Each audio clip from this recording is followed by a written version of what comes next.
warahmatullahi wabarakatuh. Halo, apa kabar semuanya? Selamat datang di kelas Reni Respita. Terima kasih telah mengklik video ini. Semoga video ini bermanfaat. Nah, di kelas kali ini atau di video kali ini, saya akan membahas perkuliahan dengan mata kuliah pengantar akuntansi 1. Untuk pertemuan yang keempat dengan materi klasifikasi dan kode akun atau rekening.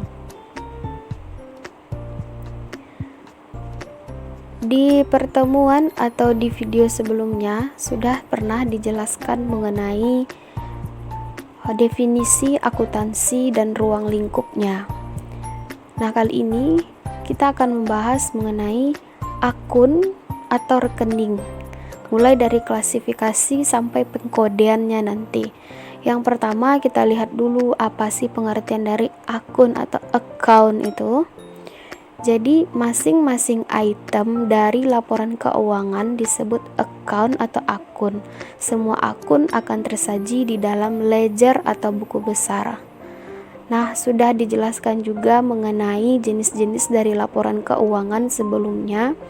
Setiap item, setiap baris yang ada di dalam laporan keuangan, baik itu laporan posisi keuangan atau neraca, laporan laba rugi, perubahan modal, laporan arus kas. Nah, setiap rincian item-itemnya itu disebut dengan akun atau account.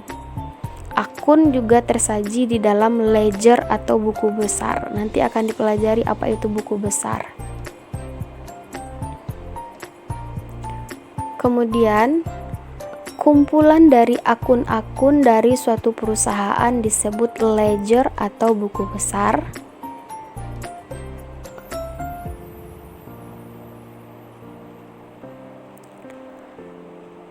Kemudian disebutkan lagi sebuah daftar dari akun-akun yang ada pada sebuah buku besar disebut chart of accounts atau daftar akun.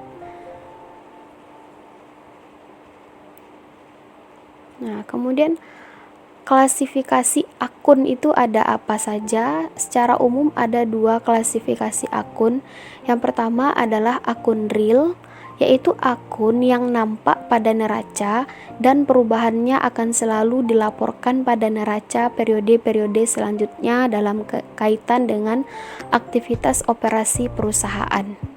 Jadi akun real itu adalah akun-akun yang ada pada laporan keuangan neraca, di mana nanti pada periode berikutnya dari pencatatan akuntansi di suatu perusahaan, akun-akun ini akan tetap disertakan dan akan tetap dibawa pada periode berikutnya berkaitan dengan aktivitas operasinya.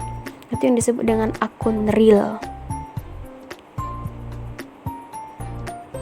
Apa saja contohnya? Akun real itu adalah aset atau harta, merupakan sumber daya yang dimiliki oleh perusahaan, misalnya kas, perlengkapan, gedung, piutang dagang. Kemudian liabilities atau kewajiban adalah pinjaman dana yang diperoleh dari pihak luar perusahaan atau kreditor. Contoh hutang dagang, hutang wesel, hutang hipotek. Nah, jadi kalau aset itu disebut dengan penggunaan dana, kalau liabilities itu adalah sumber penggunaan dana. Kalau sumbernya bisa berasal dari hutang dagang, hutang wesel, hutang hipotek, atau nanti ada modal, dan penggunaan dananya itu untuk kas, perlengkapan, gedung, piutang dagang, untuk operasional suatu perusahaan. Dan ingat, nanti akun real ini setelah melakukan perhitungan melalui siklus akuntansi, nanti nilai akhirnya akan tetap disertakan dan dibawa pada periode berikutnya. Misalnya akuntansi itu dari 1 Januari sampai dengan 31 Desember 2019. Nanti setelah melewati siklus akuntansi di periode yang 2020 Januari sampai Desember 2020, nilai dari akun real ini akan tetap dibawa dan diperhitungkan di periode berikutnya.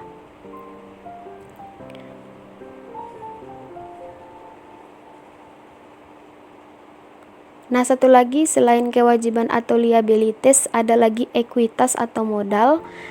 diidentifikasikan sebagai kontribusi dari para pemilik atau investor. Bisa berupa modal di setor, agio saham, dan saldo laba. Yang kedua, setelah akun real ada akun nominal. Akun nominal yaitu akun yang nampak dalam laporan laba rugi perusahaan dan pada akhir tiap periode akan dilakukan jurnal penutupan dengan maksud agar tidak dibebankan pada periode berikutnya.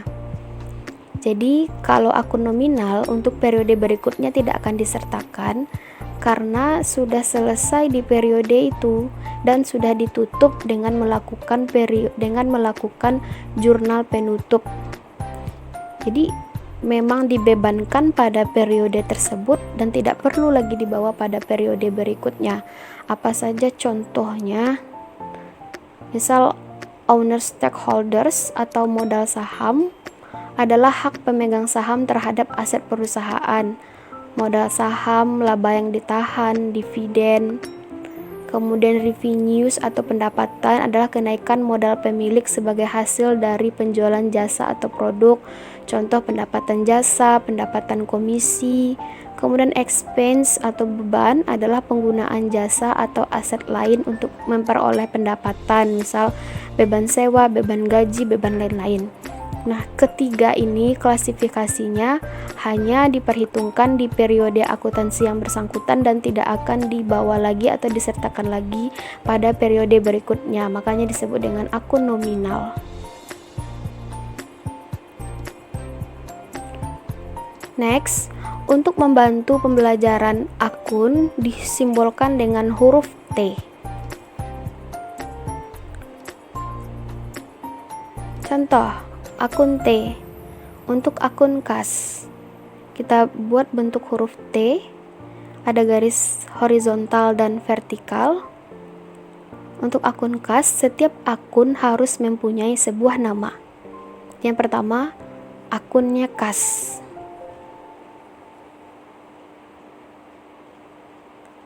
Sisi kiri itu kita sebut dengan sisi debit. Sini sebut dengan sisi debit. Sisi kiri debit, kemudian sisi kanan itu disebut dengan sisi kredit.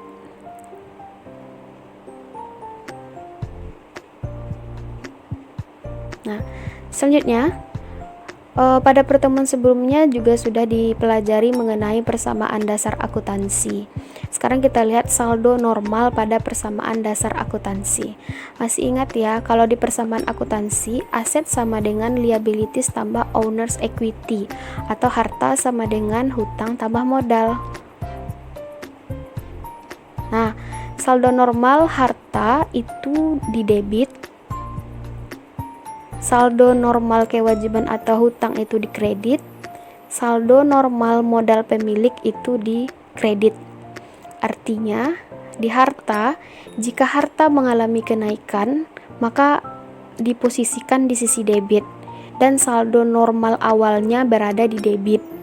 Kalau kewajiban, jika mengalami kenaikan, maka diposisikan di posisi kredit atau sebelah kanan tadi, dan posisi awalnya memang berada di sisi kredit. Begitu juga dengan modal pemilik. Modal pemilik jika mengalami kenaikan, maka diposisikan di posisi kredit atau di posisi kanan, dan posisi awal atau normalnya memang berada di sisi kredit. Dan sebaliknya, kalau harta mengalami penurunan berarti di sisi kredit.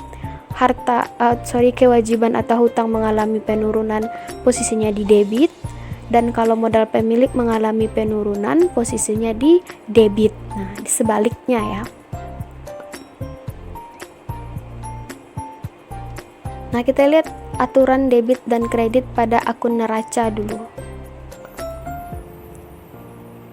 Untuk akun aset atau harta, seperti yang saya sebutkan tadi, jika mengalami kenaikan maka posisinya di debit, penurunan sebaliknya di kredit. Liability atau akun jika mengalami penurunan di debit dan kenaikannya atau saldo normalnya di kredit, sama dengan kewajiban.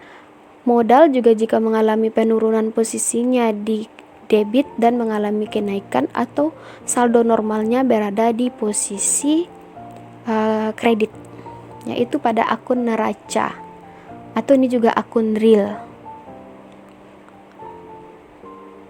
Nah, bisa dilihat di situ lebih jelasnya akun aset bertambah di debit, berkurang di kredit, liabilities berkurang di debit, bertambah di kredit, owners equity atau stakeholders equity, modal pemilik ya, bertambah di sisi kredit dan berkurang di sisi debit. Nah, ini nanti akan lebih jelas jika kita pelajari masuk nanti pada siklus akuntansi, analisis bukti transaksi. Nanti akan dipelajari bagaimana cara menganalisis sebuah transaksi hingga diposisikan sisi debit, sisi kredit, nanti akan lebih jelas di pertemuan berikutnya. Nah, kalau tadi aturan debit dan kredit pada akun neraca atau akun real, sekarang adalah aturan debit dan kredit pada akun laba rugi atau akun nominal. Jadi pada akun-akun yang ada pada neraca itu disebut dengan akun real, sementara akun-akun yang ada pada laporan laba rugi itu disebut dengan akun nominal. Kalau pada akun laba rugi, untuk akun pendapatan atau revenues, jika mengalami kenaikan itu diposisikan di kredit, mengalami penurunan di sisi debit, sementara saldo normalnya itu berada di sisi kredit ini. Kalau untuk akun beban sebaliknya, kalau mengalami kenaikan diposisikan di sisi debit dan mengalami penurunan di sisi kredit. Jadi ini kan beban ini sama halnya dengan penggunaan dana, tentu posisinya di debit. Nah tadi ya, seperti yang di laporan keuangan tadi, kalau di bagian debit itu, di bagian neraca itu merupakan penggunaan dana. Kalau di bagian kreditnya atau pasifanya itu adalah bagian sumber penggunaan dana. Nah, sama dengan beban ini adalah penggunaan dana, sehingga posisi normalnya adalah di posisi debit. Jadi untuk memudahkan sebenarnya memang harus saudara hafal atau dengan berlatih nanti terus menerus maka akan terbiasa dan hafal ini bagaimana posisi debit kredit, bagaimana saldo normalnya, bagaimana jika mengalami penurunan, mengalami kenaikan dan lain sebagainya. Nah ini lebih rinci pada laporan laba rugi, akun beban bertambah debit, berkurang di kredit, akun pendapatan bertambah di kredit, berkurang di debit. Nah, kita ambil kesimpulan, sebenarnya apa sih yang disebut dengan pencatatan dalam akuntansi? Jadi di akuntansi itu dikenal dengan double entry accounting atau pencatatan berpasangan. Kita lihat artinya secara kesimpulannya nanti. Double entry accounting is based on a simple concept. Each part in a business transaction will receive something and give something in return. In bookkeeping terms, what is received is a debit and what is given is a credit. The T account is a representation of a scale or balance. Nah, jadi sistem pencatatan berpasangan atau double entry accounting itu sebenarnya konsepnya adalah dalam sebuah transaksi bisnis, kalau menerima sesuatu maka akan memberikan sesuatu.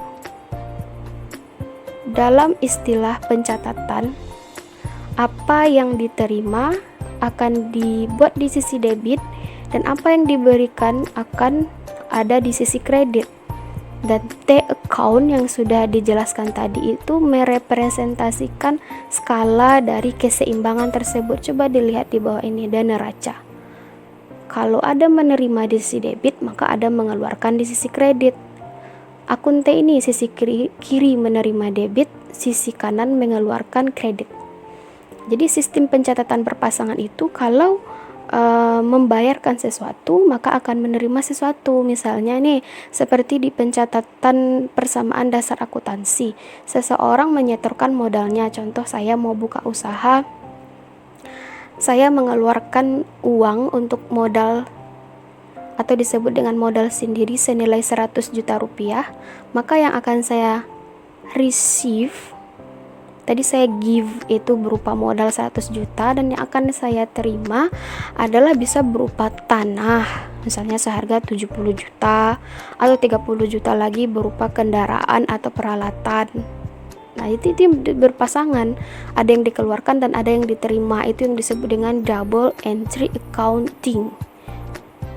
Sisi kredit menerima, sisi kredit kanan mengeluarkan, dan sisi kiri menerima atau debit, dan sebaliknya. Ada juga akun yang di sisi kiri dia mengeluarkan untuk debit, dan di sisi kanan dia menerima di sisi kredit. Tergantung saldo normalnya dan apa akunnya. Tapi akun T itu sudah merepresentasikan bagaimana pencatatan berpasangan akuntan di dalam sebuah transaksi bisnis dalam akuntansi. Itu disebut dengan double entry accounting atau sistem pencatatan berpasangan. Nah, ini rincinya saldo normal akun. Yang pertama, aset atau harta, kenaikan dan saldo normalnya berada di debit, penurunannya di kredit.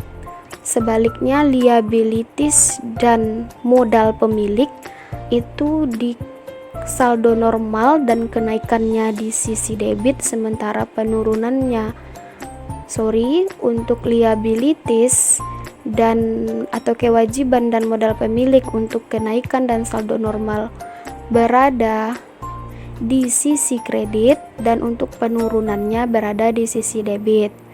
Untuk revenue atau pendapatan yang berada pada akun laba rugi, untuk kenaikan dan saldo normalnya berada di sisi kredit dan penurunan di sisi debit. Expense atau beban sebaliknya, untuk kenaikan dan saldo normalnya berada di sisi debit, sementara penurunan berada di sisi kredit. Dividen,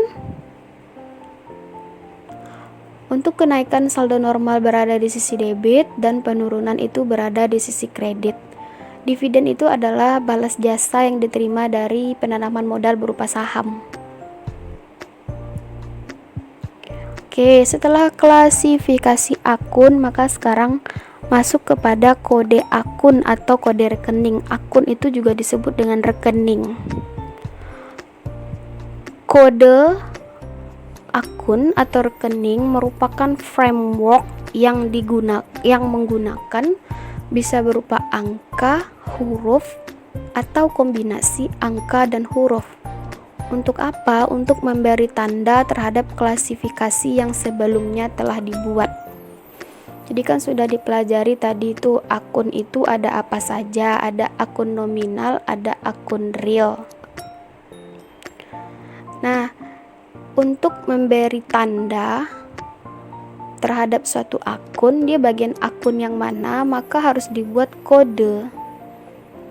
Kode itu bisa berupa angka, huruf, atau kombinasi angka dan huruf.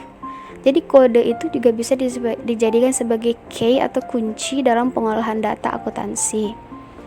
Tujuannya untuk pertama mengidentifikasi data akuntansi secara unik, artinya setiap akun itu memang ada angka uniknya sehingga jelas perbedaannya dengan akun yang lain. Yang kedua tentu untuk meringkas data. Untuk nama akun yang panjang-panjang seperti akumulasi penyusutan peralatan gedung atau depresiasi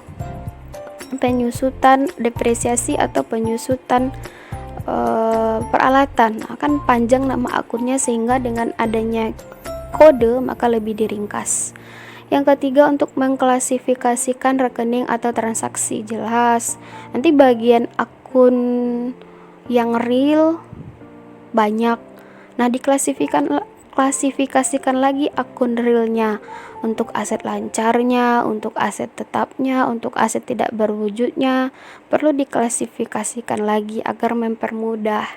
Kemudian menyampaikan makna tertentu, bisa saja maknanya seperti tadi, kalau kodenya 1 berarti aktiva lancar, kalau kodenya 2 misalnya berarti asetnya aset tetap. Itu tujuan dari pengkodean akun atau rekening. Kemudian terlihat apa saja metode dalam pemberian kode rekening. Ada 5. Yang pertama, kode angka atau alfabet urut, numerical or alphabetical sequence kode. Yang kedua, kode angka blok atau block numerical kode. 3. Kode angka kelompok, group numerical kode. 4. Kode angka desimal. 5. Kode angka urut didahului dengan huruf atau numerical sequence preceded by an alphabetic reference. Kita lihat satu-satu. Yang pertama, kode angka atau alfabet urut. Dalam metode pemberian kode ini, rekening buku besar diberi kode angka atau huruf yang berurutan. Karakteristiknya yang pertama, rekening diberi kode dengan angka urut dari angka kecil ke angka besar. 2. Jumlah angka atau digit dalam kode tidak sama. 3. Perluasan klasifikasi pada suatu rekening akan mengakibatkan perubahan kode semua rekening yang kodenya lebih besar dari kode rekening yang mengalami perluasan. Langsung saja contoh. Nah, itu contohnya. Jadi kalau untuk angka atau alfabet urut ini jelas setiap akun itu diurutkan. Jadi nanti akan ada akun yang nomornya bisa 1 digit, bisa 2 digit, bisa 3 digit. Nah, jadi seperti karakteristik yang pertama tadi, bisa saja urutannya dari angka yang besar ke yang kecil. Kemudian angka dalam kode itu tidak akan sama. Lihat ini ada yang 1 digit, ada yang 2 digit. Kemudian ini kan tidak diklasifikasikan, ini kas dan bank, piutang, cadangan kerugian piutang tidak diklasifikasikan. Dan ini bagian apa? Tidak, hanya dibuat kodenya berurutan saja, 1, 2, 3 sampai dengan berapa jumlah akun atau perkiraan akun yang ada dalam sebuah perusahaan. Tentu tergantung dengan kebutuhan si pemakainya nanti. Makanya karakteristik yang ketiga katanya perluasan klasifikasi pada suatu rekening akan mengakibatkan perubahan kode semua rekening. Jadi mereka tidak ada, kalau menggunakan kode ini tidak ada nanti kalau bertambah akunnya, tidak ada dibuat perencanaan. Jadi nanti kalau ada penambahan, misalnya pada piutang ini bertambah piutang, ada lagi piutang dagang, ada piutang usaha, sehingga nanti kalau ada penambahan akun, maka nanti akan ada perluasan pada kodenya. Nah, tidak ada dibuat kelompok-kelompok, tapi hanya berurutan seperti ini dari angka yang terkecil hingga yang terbesar. Biasanya urutannya ini kan berdasarkan tingkat likuiditasnya. Artinya mana akun yang paling liquid atau akun yang paling cepat untuk dicairkan, itu dia nomor urut 1 kas, tentu lebih mudah dicairkan menjadi uang. 2 piutang, 3 cadangan kerugian piutang, dan seterusnya. Sampai ini di 12 ada sudah masuk liabilities, 13 utang gaji upah, 14 pendapatan yang diterima di muka, dan selanjutnya sampai rugi laba. Jadi sebenarnya kalau setiap pengkodean ini tergantung dari kebutuhan si pemakai. Nah, itu yang pertama, kode angka atau alfabet urut. Karakteristiknya sudah tadi dan ini contohnya.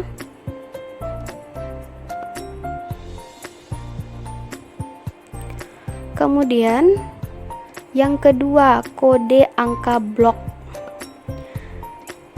Dalam metode ini rekening buku besar dikelompokkan menjadi beberapa golongan dan setiap golongan disediakan 1 blok angka yang berurutan untuk memberi kodenya.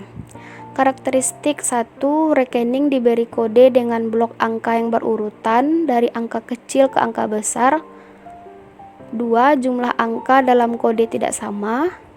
3. Perluasan klasifikasi pada suatu rekening ditampung dengan menyediakan angka cadangan dalam setiap blok yang diperkirakan akan mengalami perluasan klasifikasi. Jadi berbeda dengan yang tadi, kalau dengan angka blok ini memang dikelompokkan atau diklasifikasikan akun-akun tersebut berdasarkan golongannya. Untuk karakteristik yang pertama sama dengan tadi, berurutan dari angka kecil ke angka yang besar, tapi tidak pakai blok. Jumlah angka dalam kode tidak sama, digitnya sama karakteristiknya dengan yang tadi. Dan yang ketiga berbeda dengan yang tadi, perluasan ini sudah ditampung, artinya mereka sudah memperkirakan kalau akan mengalami perluasan klasifikasi. Langsung contoh. Nah ini, misalnya untuk aktiva atau aset lancar itu sudah diblok atau diklasifikasikan itu dari nomor 1 sampai 12. Atau dari nomor 1 sampai 24 misalnya. Kalau nanti diperkirakan ada perluasan atau penambahan dari klasifikasi aktiva lancar, lihat 1 sampai 24, 1 kas, 2 investasi sementara, 3 piutang, 4 cadangan kerugian piutang.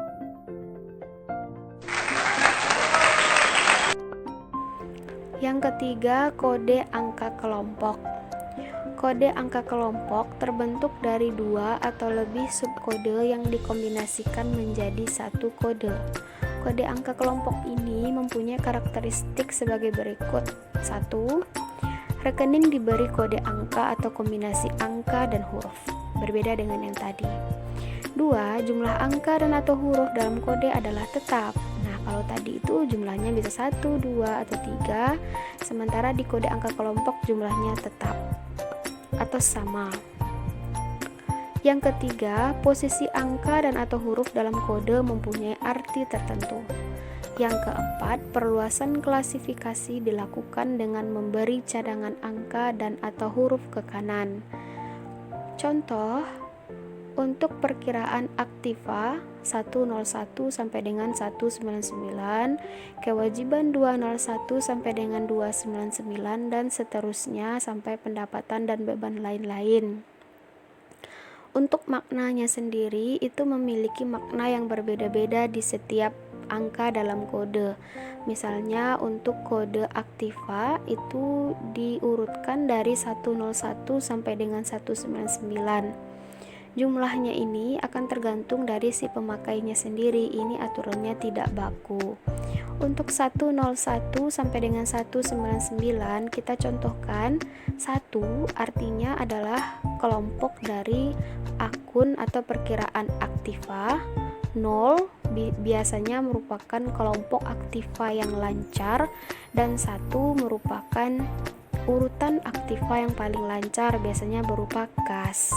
Atau 102 berupa persediaan, 103 berupa piutang. Jadi 10 tadi itu artinya adalah 1 adalah kelompok aktiva, 0-nya aktiva lancar, dan 3-nya nomor urut dari aktiva yang lancar itu. Kalau kemudian contohnya 111 bisa saja di dalamnya ya.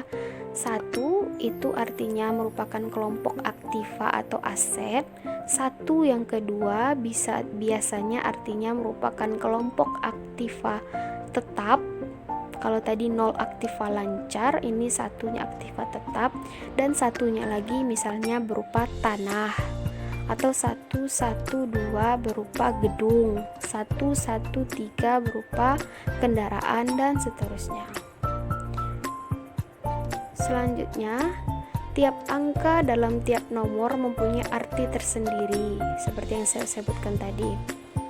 Misalnya tadi 101 sampai dengan 119 itu aktiva lancar, 121 sampai 29 investasi jangka panjang, 131 sampai 139 aktiva tetap, atau 141 sampai dengan 149 aktiva tidak berwujud.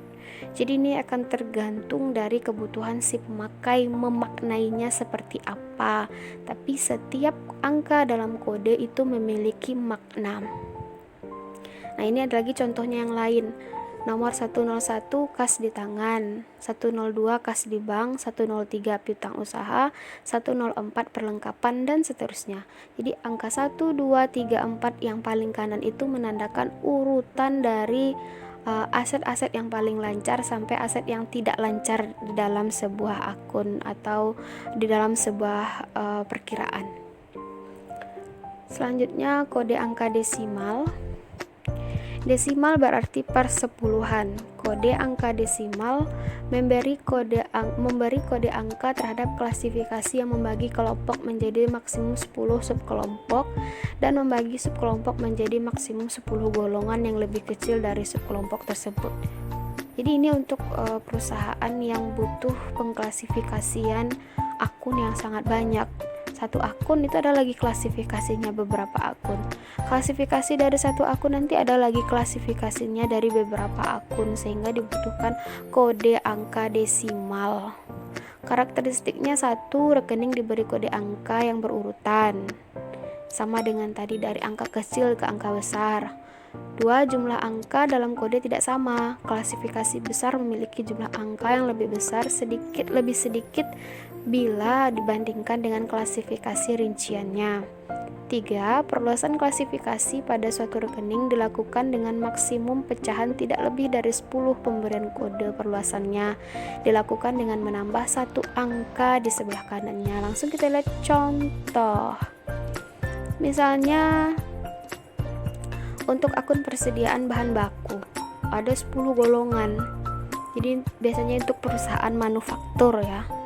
Misalnya persediaan itu 1.3.1 itu berupa bahan baku kayu. Bahan baku kayu ada lagi golongannya.